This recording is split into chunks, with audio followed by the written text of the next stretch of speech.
नमस्कार दोस्तों, RS agriculture classes में आपका हार्दिक स्वागत है। आशा करते हैं आप सभी लोग बहुत अच्छे होंगे। आज हम पढ़ेंगे सॉइल साइंस, जो कि फर्स्ट क्लास में हमने पढ़ा था। फर्स्ट क्लास में हमने बहुत ही शॉर्ट फॉर्म में हमने पढ़ा था। आज हम उसी शॉर्ट फॉर्म को हम डिटेल में पढ़ेंगे, ठीक है। तो शॉर्ट फॉर्म में पढ़ा था, तो अगर फर्स्ट वीडियो आपने अगर नहीं देखा है तो डिस्क्रिप्शन में लिंक दिया गया है, ठीक है। डिस्क्रिप्शन में लिंक दिया गया है, वहां जाकर के देख लेना।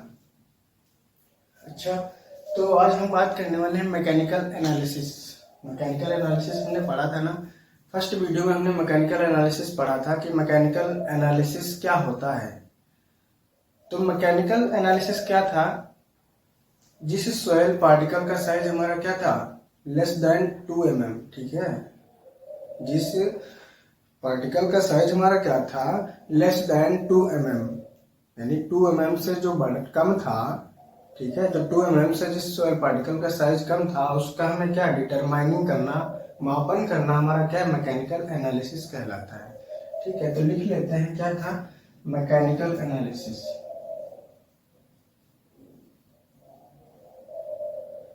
Mechanical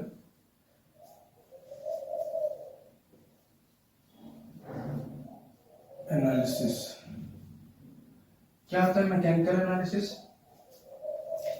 the process of determining individual soil particle is that 2 mm less than 2 mm is called mechanical analysis।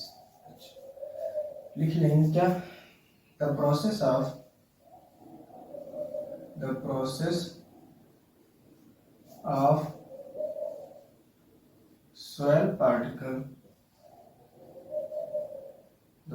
of soil particle determining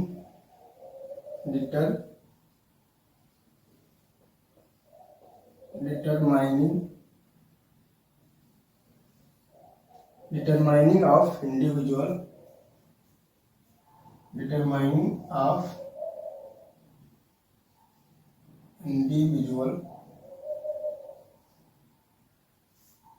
less than 2 mm is that less than 2 mm is called mechanical analysis।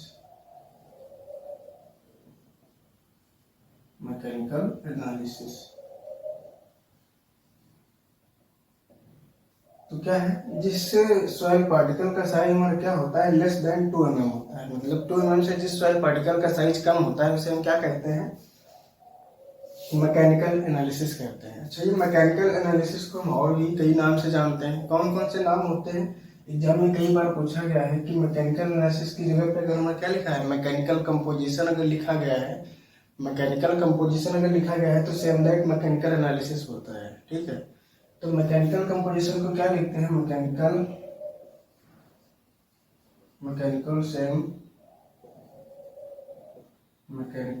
Composition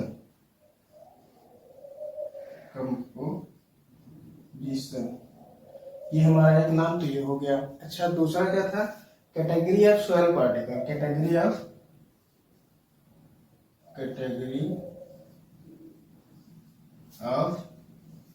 soil particle, एक नाम ये हो गया हमारा category of soil particle. अच्छा, और कौन सा नाम था हमारा? ये दो नाम तो जाएंगे। तीसरा नाम कौन सा है? Size of distribution soil particle. Distribution size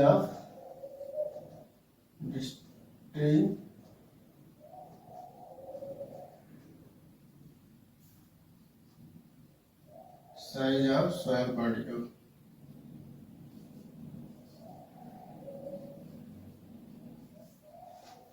ये तीन नाम हो गए। मैकेनिकल एनालिसिस को हम मैकेनिकल कंपोजिशन के नाम से भी जानते हैं, कैटेगरी ऑफ सॉइल पार्टिकल के नाम से भी जानते हैं, डिस्ट्रीब्यूशन ऑफ सॉइल पार्टिकल के नाम से भी जानते हैं, ठीक है। अगर आपका एग्जाम में मैकेनिकल एनालिसिस नहीं दिया है तो मैकेनिकल एनालिसिस की जगह पे मैकेनिकल कंपोजिशन या category of soil particle definitely दिया होगा, ठीक है। इतना डेफिनेटली दिया होगा। तो मैकेनिकल एनालिसिस, और एक चीज मैकेनिकल एनालिसिस में हम क्या करते हैं, स्टोक्स लॉ का यूज करते हैं। क्या करते हैं? Stokes law. Stokes law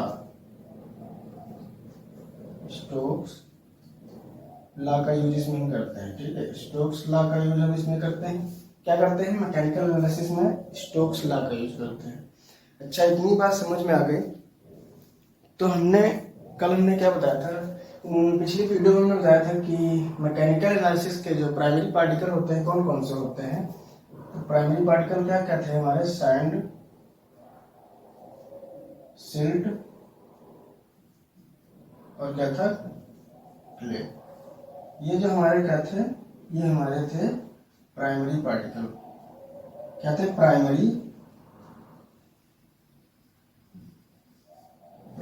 particle. ये हमारे क्या थे? Primary particle. तो जो मैकेनिकल एनालिसिस के जो प्राइमरी पार्टिकल थे वो क्या थे? Sand, silt, clay. अब इसकी बात करते हैं कि मेथड्स कौन कौन से होते हैं। लिखिंग मेथड्स कौन कौन से होते हैं भैया? तो 4-5 मेथड हैं, वो कौन कौन से हैं?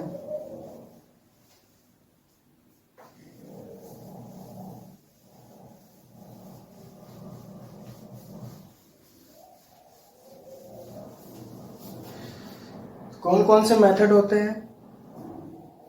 यहां लिख लेते हैं, मेथड्स ऑफ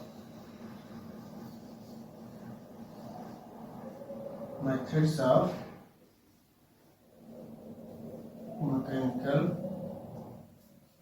एनालिसिस।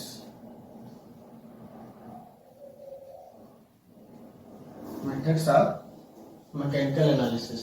ठीक है, तो जो मेथड्स होते हैं कौन कौन से होते हैं? एक होता है हमारा इंटरनेशनल पिपेट मेथड।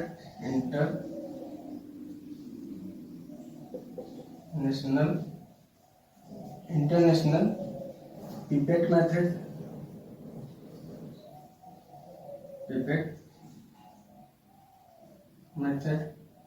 और दूसरा क्या होता है? बायोकास मेथड।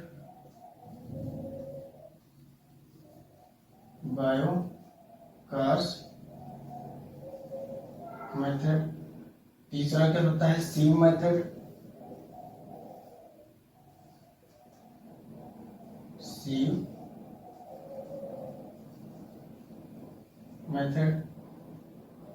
चौथा क्या था? चौथा हमारा था डिकॉन्टेशन मेथड।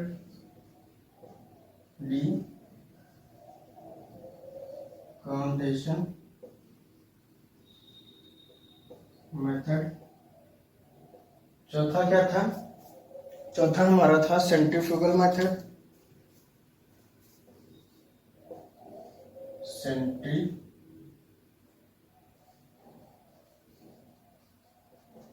Centrifugal method.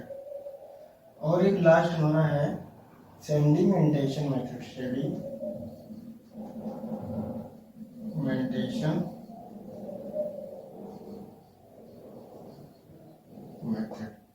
ये हमारे मेथड्स हैं कुछ। ठीक है, मैकेनिकल एनालिसिस के कुछ मेथड हैं, जो कितने हैं? 3, 3, 6, शायद 6 ही मेथड है। आगे हम बात करते हैं। ये मैकेनिकल एनालिसिस की जो है कुछ मेथड्स हैं। तो ये जो होते हैं, ये दोनों मेथड्स, इंटरनेशनल पिपेट और बायोकास मेथड जो होते हैं, ये हमारे कौन से होते हैं? अधिकतर ये हमारे जो है इंडिया में फॉलो किए जाते हैं। ठीक है, जो ये दोनों मेथड्स हैं ये इंडिया में फॉलो किए जाते हैं, मोस्टली फॉलोड इन इंडिया। ठीक है, मोस्टली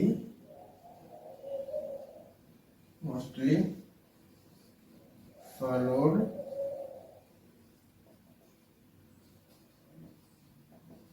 इन इंडिया।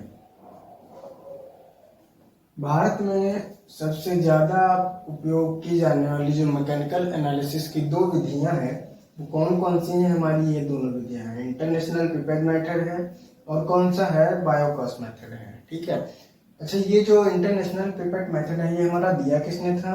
तो ये हमारा जो दिया था, ये कौन से दिया था, अलेक्जेंडर और किल्मर ने दिया था। कौन सा?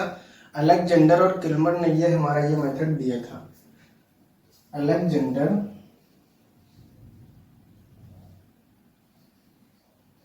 किल्मर,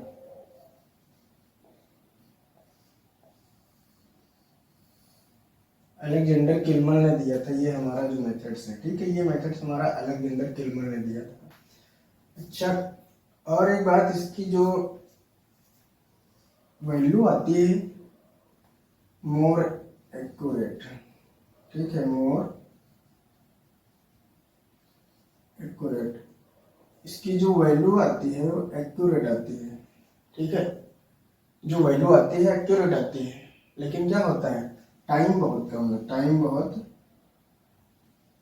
कम लगता है, but time consuming, but time consuming. क्या होता है, जो वैल्यू आती है वो एक्यूरेट आती है और टाइम क्या लगता है, कम लगता है। अच्छा, ये जो होता है बायोकास्ट मेथड होता है, इसमें क्या होती है, लेस एक्यूरेट वैल्यू होती है, लेस एक्यूरेट वैल्यू होती है, और क्या होता है इसमें जो है रिजल्ट बहुत जल्दी मिल जाता है। इसमें क्या होता है, जो टाइम होता है बहुत ज़्यादा लगता है। इंटरनेशनल पेपर मेथड में हमारा टाइम बहुत ज़्यादा लगता है, और बायोकास्ट मेथड में हमारा क्या होता है, रिजल्ट बहुत जल्दी मिलता है। ठीक है, क्या होता है, रिजल्ट बहुत जल्दी मिलता है बट रैपिड, इसमें जो होता है वो रिजल्ट बहुत जल्दी मिलता है। अच्छा, इतनी बात हमने कर लिया। अब क्या, ये जो मेथड होता है स्यू मेथड, ठीक है, ये जो स्यू मेथड होता है, तो इसमें हम क्या करते हैं, जो 0.05 से जो बड़े आकार के जो सॉइल पार्टिकल होते हैं उन्हीं का ये डिटरमाइनिंग कर पाता है। ठीक है, जो 0.05 से जो बड़े आकार के जो सॉइल पार्टिकल होते हैं, सिर्फ उनका ही ये स्यू मेथड जो है उनका ही डिटरमिनेशन कर पाता है। अच्छा, ये क्या होता है, 0.05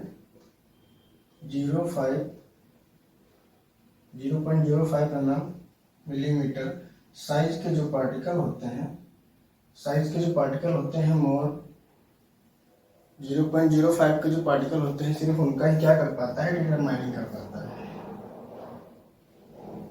साइज के पार्टिकल का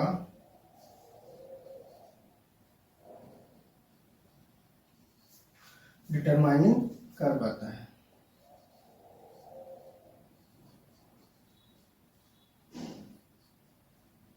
अच्छा, इतनी बात हो गई। अगर मैं आपसे पूछूं, एक इम्पॉर्टेंट क्वेश्चन है, ठीक है, एक इम्पॉर्टेंट क्वेश्चन है जो बहुत बार पूछा गया है, कौन सा है, कि जो सॉइल में जो ह्यूमस लग जाता है, जो सॉइल में ह्यूमस लग जाता है उसको अलग करने के लिए हम कौन सा केमिकल यूज करते हैं। ठीक है, जो सॉइल में ह्यूमस लग जाता है, ठीक है, जो सॉइल में ह्यूमस लग जाता है उसको हम सॉइल से अलग करने के लिए हम कौन सा केमिकल यूज करते हैं।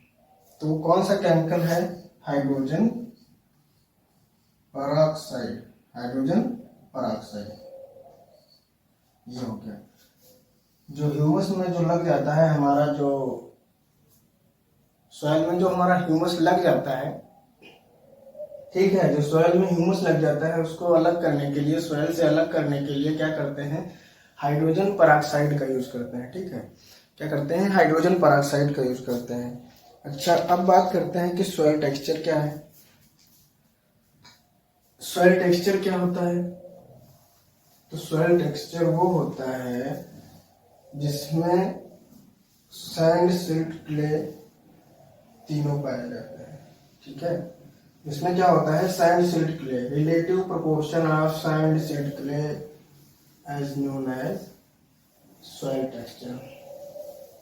तो सॉइल टेक्सचर में क्या था, सॉइल टेक्सचर में हमारा सैंड, सिल्ट, क्ले का जो साइज था वो लेस देन क्या था, 80% था। किसका, सैंड का। सॉइल टेक्सचर जो था, या जो सॉइल जो सॉयल टेक्सचर था, क्या था, सॉयल टेक्सचर जो था, रिलेटिव प्रोपोर्शन ऑफ, क्या लिख लेते हैं, relative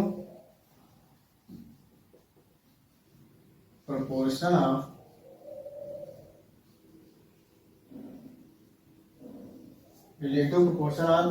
sand silt clay, relative proportion of soil particle, जिस भी सॉयल पार्टिकल में सैंड सिल्ट क्ले मिलता है, relative proportion of soil particle,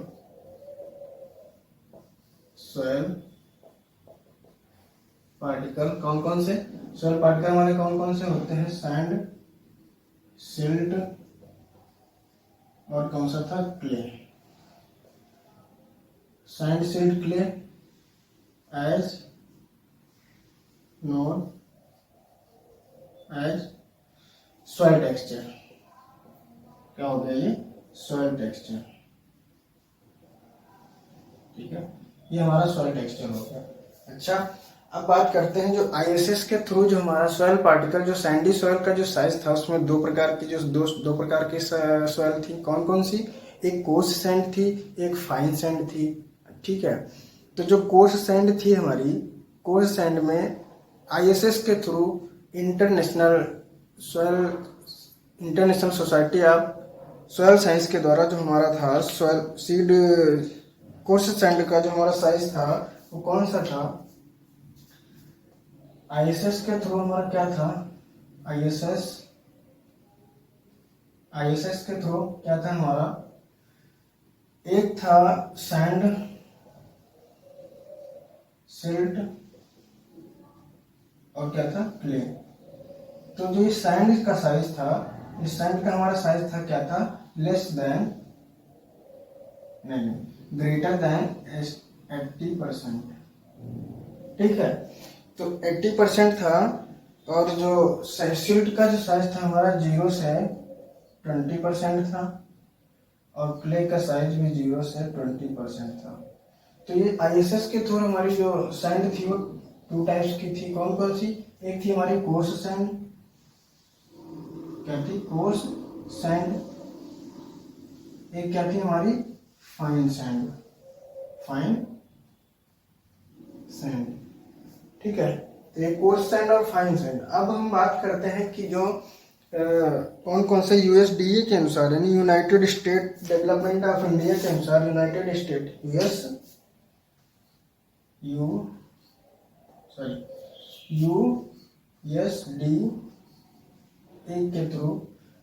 के थ्रू क्या होता है, United state of development America, United state development of America, ठीक है, United state development of America, note कर लीजिए ये बात।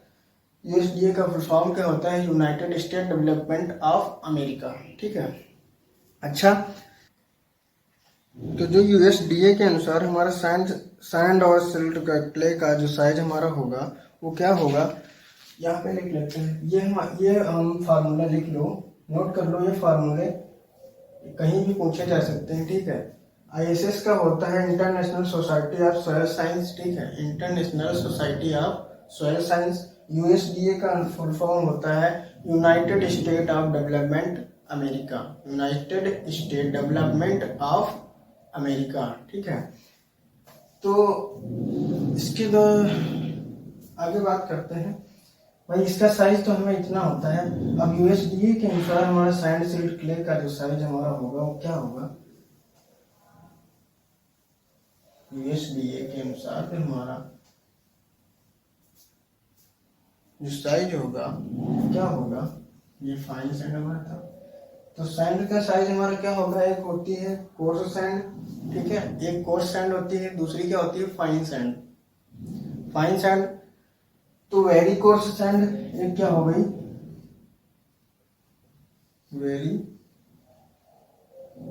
एक हो गई वेरी कोर्स सैंड, ठीक है, एक क्या हो गई हमारी coarse sand,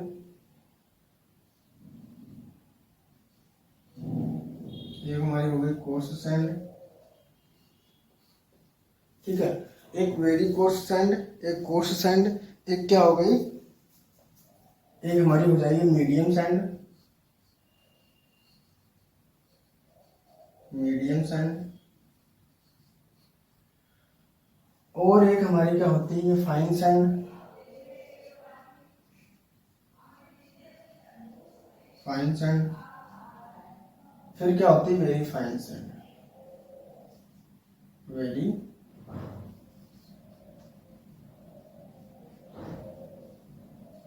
very fine sand. अच्छा, तो जो वेरी कोर्स सैंड का साइज क्या होगा, कोर्स सैंड का साइज क्या होगा, मीडियम सैंड का साइज क्या होगा, फाइन सैंड का साइज क्या होगा, and then very fine sand का साइज क्या होगा। तो जो वेरी कोर्स सैंड का जो साइज होता है 2 से 1 mm के बीच होता है, ठीक है, 2 से 1 mm के बीच होता है। जो वेरी कोर्स सैंड का जो साइज हमारा होता है क्या होता है 1 mm से 2 से 1 mm के बीच होता है। अच्छा, और ये कोर्स सैंड का साइज क्या होता है 1 to 1.0.5 mm के बीच होता है, ठीक है। जो कोर्स सैंड का साइज होता है 1 से 0.5 mm के बीच होता है। अच्छा, ये मीडियम सैंड का साइज क्या होता है 0.5 से 0.25 mm के बीच होता है, ठीक है। इतनी बात समझ में आई। तो जो फाइन सैंड का साइज होगा हमारा वो 0.25 से 0.25 से 0.05 के 0.1 मिलीमीटर के बीच होगा। अच्छा, तो जो वेरी फाइन सैंड का क्या होगा साइज 0.1 से क्या होगा 0.1 से कितना होगा 0.1 से जो हमारा साइज होगा 0.1 से जो हमारा साइज होगा 0.05 mm, ये हमारा साइज हो गया। अच्छा, अगर पूछे एक चीज और सैंड की हो गई, सिल्ट का साइज क्या होगा और क्ले का साइज क्या होगा। एक चीज और अगर पूछे कि हमारा सैंड का साइज बताओ, सॉइल के सैंड का जो है हमारा साइज बताओ, तो इसमें जो सिल्ट का साइज होगा 0.05 to 0.005 mm, ठीक है। ये हमारा साइज हो गया सिल्ट का। और क्ले का साइज हमारा क्या होता है लेस देन 0.002 mm, ठीक है। ये हमारा सैंड सिल्ट क्ले का साइज हो गया, ठीक है। अगर हमसे पूछे कि मान लो एक क्वेश्चन है आपसे, अगर मैं पूछूं कि सैंड का साइज बताओ, ठीक है, अगर मैं पूछूं कि आपसे कि सैंड का साइज बताओ, तो भाई सैंड तो यहाँ भी दिख रहा है, ठीक है, और सैंड हमें यहाँ भी दिख रहा है, सैंड यहाँ भी दिख रहा है, यहाँ भी सैंड दिख रहा है, यहाँ भी सैंड दिख रहा है। तो भाई कौन से सैंड का हम साइज बताएं, ठीक है। तो जो सैंड का साइज हम यहाँ से जो सैंड का साइज हम लेंगे, तो जो वेरी कोर्स सैंड का जो स्टार्टिंग साइज है और जो एंडिंग साइज है, ठीक है, फाइन सैंड का जो एंडिंग साइज है, तो हम यहाँ पे सैंड का साइज हम क्या बताएंगे, सैंड का साइज हम बता पाएंगे कि 2 to 0.05 mm, ठीक है, ये हम साइज बताएंगे। इतनी बात समझ में आई, ठीक है। तो 0.05 तक 2 से 0.05 mm के बीच का जो साइज हमारा होगा वो सैंड का साइज होगा, ठीक है। ये किसके थ्रू हो जाएगा, ये यूएसडीए, ठीक है, ये USDA classification of USDA,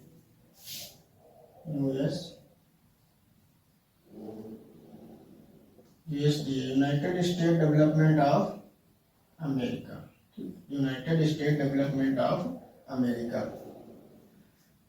United state development of America, ये सैंड का साइज होगा। अच्छा, आईएसएस के थ्रू जो साइज होगा वो कौन सा होगा, आईएसएस के जो थ्रू होगा साइज वो कौन सा होगा, सैंड का साइज जो होगा वो क्या होगा, 0.2 से 0.02 mm। ठीक है, इतनी बात समझ में आई। 2.0 से 0.2 mm, इतनी बात समझ में आ गई। अच्छा, अब बात करते हैं कि based on tillage hindrance, tillage के अकॉर्डिंग जो बाधाएं आती हैं वो कैसे कैसे आती हैं। तो जो हमारी हिंड्रेंस, टिलेज हिंड्रेंस में जो बाधाएं आती हैं वो कैसे आती हैं, सॉइल के अकॉर्डिंग जो बाधाएं आती हैं वो कैसे आती हैं, यहाँ पे हम लिख लेते हैं। तो बेस्ड ऑन टिलेज हिंड्रेंस के द्वारा जो सॉइल होती हैं, दो टाइप की होती हैं, एक लाइट सॉइल होती है, एक लाइट सॉइल होती है और एक हैवी सॉइल होती है। ठीक है, लाइट सॉइल का मतलब होता है हल्की मृदा, हैवी सॉइल का मतलब होता है भारी मृदा। ठीक है, यहां तक सबको समझ में आया होगा। तो based on tillage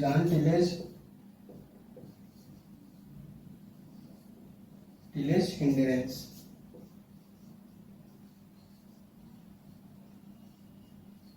based on tillage hindrance कौन कौन सी सॉइल होती हैं, होती है लाइट सॉइल, लाइट सॉइल का मतलब हल्की मृदा। ठीक है, और दूसरी क्या होती है, हैवी सॉइल, हैवी सॉइल, ये हमारी होती है हल्की मृदा, ये क्या होती है, भारी मृदा। हैवी सॉइल का मतलब भारी मृदा। तो जो लाइट सॉइल होती है वो क्या होती है, और जो हैवी सॉइल होती है वो क्या होती है। तो जो लाइट सॉइल जो हमारी होती है उसमें क्या होता है, बड़े बड़े पार्टिकल्स पाए जाते हैं। ठीक है, जो लाइट सॉइल होती है उसमें क्या होते हैं, बड़े बड़े पार्टिकल्स पाए जाते हैं, और जिसका क्या होता है, भू परिष्करण करना क्या होता है, आसान होता है। ठीक है, क्या होता है, भू परिष्करण करना आसान होता है। यहाँ पे क्या लिखेंगे, लाइट सॉइल, लाइट सॉइल क्या होती है, coarse textured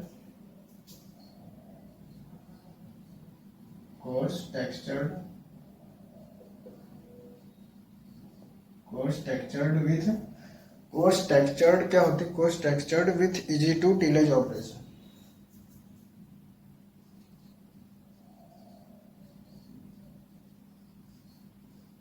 easy to tillage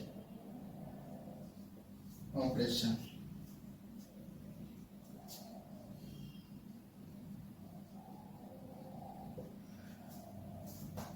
ये जो बड़े बड़े पार्टिकल्स इसमें पाए जाते हैं, लाइट सॉइल में क्या होता है, बड़े बड़े पार्टिकल्स हमारे पाए जाते हैं, और क्या होता है, बड़े बड़े पार्टिकल्स हमारे पाए जाते हैं, और उसमें क्या होता है, भू परिष्करण करना आसान होता है। ठीक है, जो बड़े बड़े पार्टिकल्स होते हैं, सॉइल के पार्टिकल्स जो बड़े बड़े होते हैं उसमें क्या होता है, भू परिष्करण करना आसान होता है।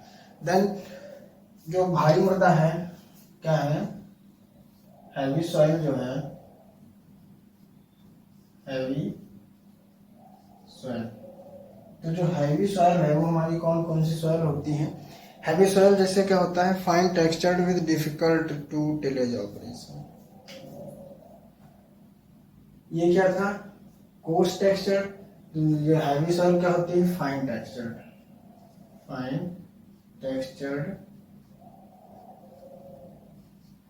विथ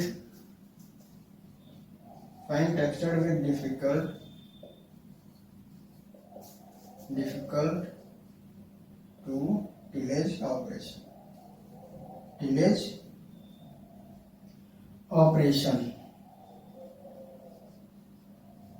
ठीक है, ये हमारा हो गया लाइट सॉइल और हैवी सॉइल। तो इसका एग्जांपल जैसे क्ले, हैवी सॉइल का एग्जांपल एक ले लेते हैं, क्ले हो गया। ठीक है, क्ले हो गया, और कौन सा हो गया, सिल्ट क्ले हो गया, silt clay, then sandy clay.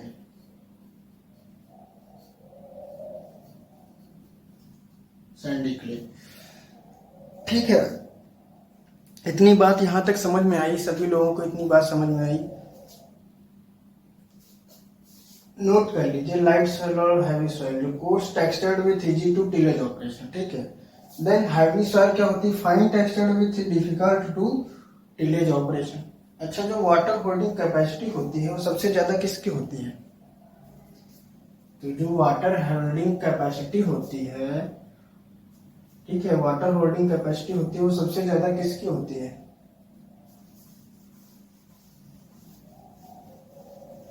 Water holding capacity, जल धारण क्षमता, ठीक है। वाटर होल्डिंग कैपेसिटी मतलब जल धारण क्षमता, वाटर होल्डिंग कैपेसिटी सबसे ज्यादा किसकी होती है?